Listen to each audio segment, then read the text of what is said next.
Hello class, and welcome to the video lecture for Notes Receivable and Notes Payable. Learning Unit 3 covers discounting notes. Many times a company that accepts notes from customers will not or cannot wait to receive its cash until the maturity date. Instead, it goes to a bank and exchanges the note for cash. This process is called discounting a note. The company will endorse the note and receive proceeds in the form of cash. Let's go over some important vocabulary on page 528 in the textbook. So we have discounting a note, which is the process of transferring a note back to the bank before the maturity date. We have maturity value, which is principal plus interest. We have discount period, which is the amount of time the bank holds the note. It's the time between the day the note is discounted and the maturity date. Then we have bank discount, which is what the bank charges to hold the note until maturity. It's like a service charge for the service of allowing the note holder to cash it in early.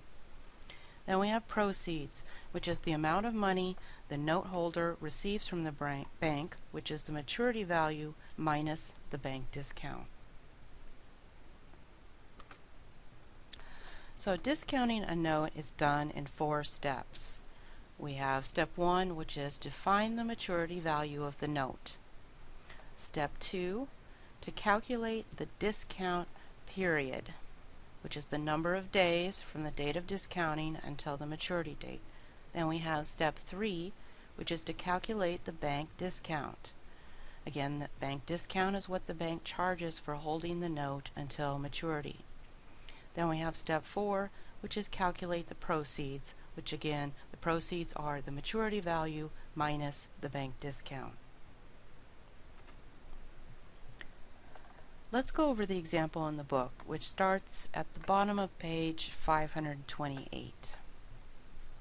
So Marvin Company received an $8,000 90-day 12% note from G Company dated October 1st. On October 31st, Marvin Company needed cash to finance its inventory, so it discounted the note to Blue Bank, which charges a discount rate of 14%. The first step is to find the maturity value. Maturity value is principal plus interest.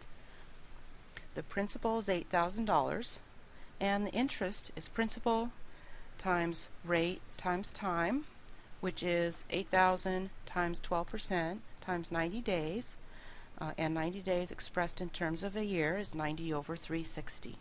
So enter this into your calculator and you get $240. Therefore, the maturity value is 8,000 plus 240, which equals $8,240. The second step is to find the discount period. The discount period is the time the bank holds the note. If Marvin Company gives the note to the bank on October 31st, the bank holds the note from October 31st to the maturity date. So we need to figure out what the maturity date is. If the note was issued on October 1st, and it's a 90-day note, we can use the chart from the first learning unit to determine that the maturity date is December 30th. Therefore, the bank holds a note from October 31st to December 30th, which is 60 days.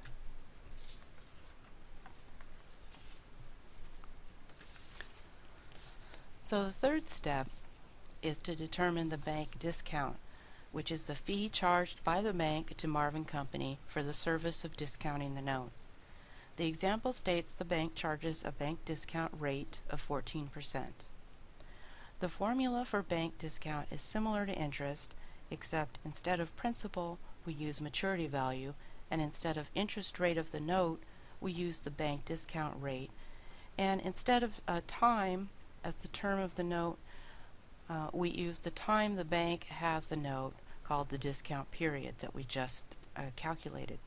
In this example, the bank discount equals the maturity value of 8,240 times the bank discount rate of 14% times the discount period, which is 60 days.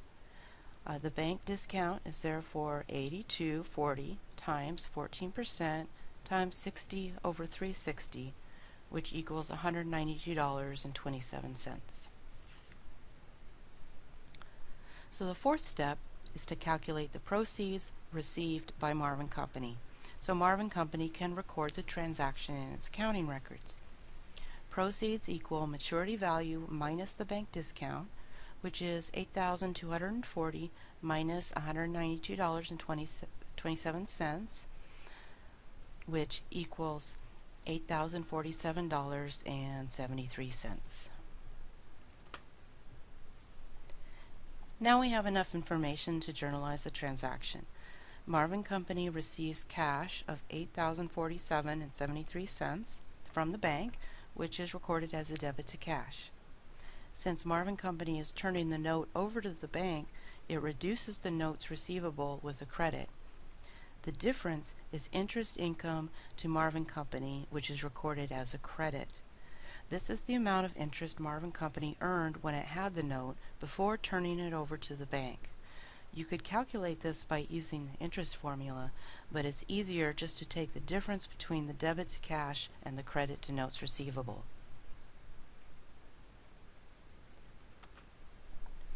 If the proceeds had been less than the principal of the note, we would need to debit interest expense instead of crediting interest income.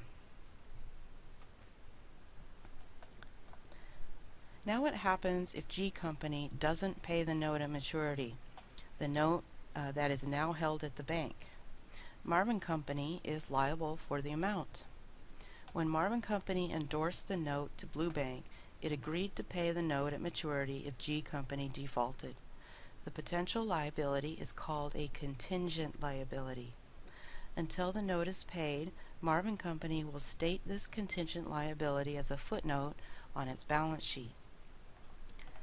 At some point before maturity, Blue Bank tells G Company that the note is at the bank.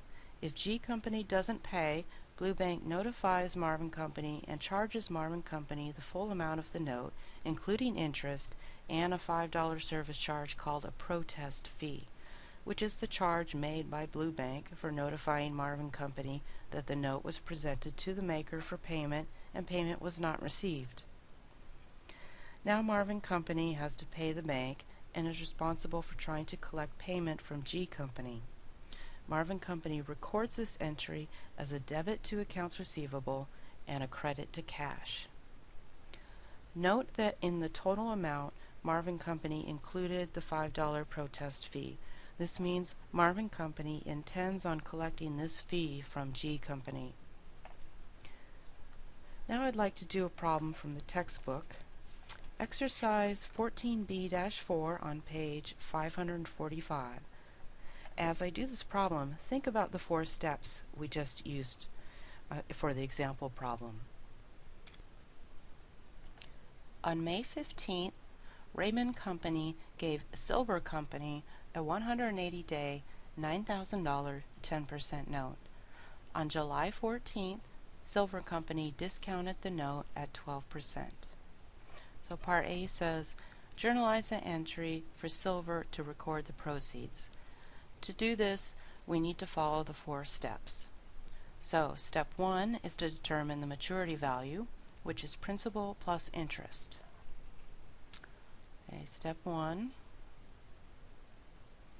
maturity value. So we have the principal, which is $9,000.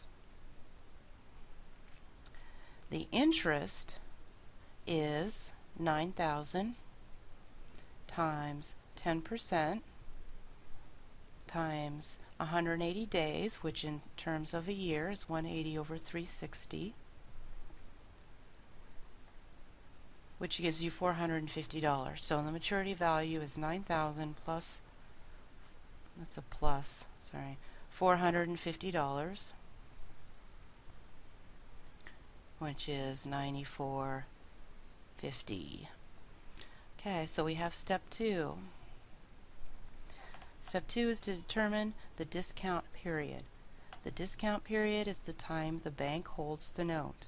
If Silver Company discounts the note on July 14th, July 14th is the day the company turns over the note to the bank. The note was issued on May 15th.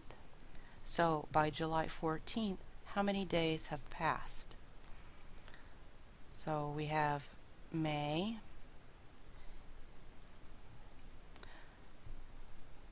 how many days, if the note was issued on May 15th, we have 16 days left in May,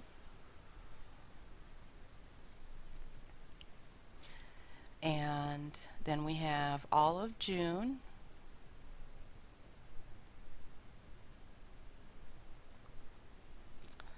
and then we have July. We have the time in between Silver still has it and the day that they discount the note, and they discount it on July 14th, so they had it for 14 days. Okay, so we add all these up, we get 60 days. So that means that 60 days have passed, and the bank will have the note the rest of the time. So if it's a 180-day note,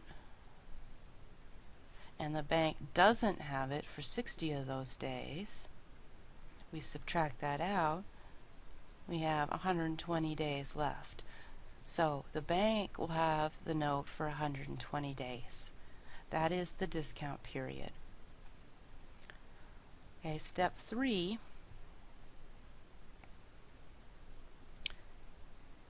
is to determine the bank discount. So the bank discount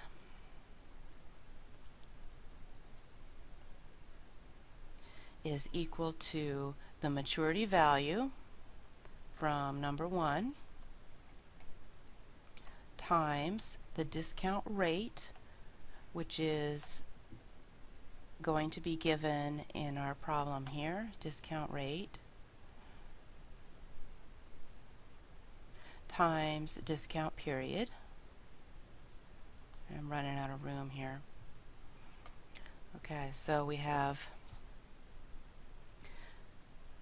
our maturity value of $94.50 that we did in step 1 times the rate that's given in the problem, which is 12%, times the discount period, which we determined in step 2 of 120 days. Now we need to convert that in terms of a year, so we put that over 360. We plug that in the calculator and we get $378. So that's the bank discount. Now step 4 is to determine the proceeds. Proceeds are maturity value minus bank discount. So we have $94.50 minus $378,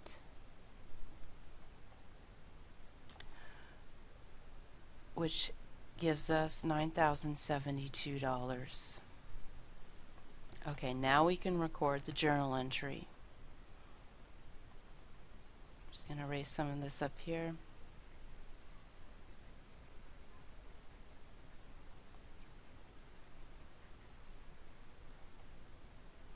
Okay, so cash, we debit cash because Raymond Company, I'm losing track of my people here, who's receiving the money. It does get confusing, huh? No, it's Silver Company. So Silver Company went to the bank. Okay, so Silver Company is receiving cash in the amount of $9,072. That's the proceeds. Okay, they turn their they turn their note over to the bank. So they no longer have a note receivable, so they will take it off the books with a credit. And that note receivable was $9,000. And the difference between those two is $72. So we'll record that as our interest income.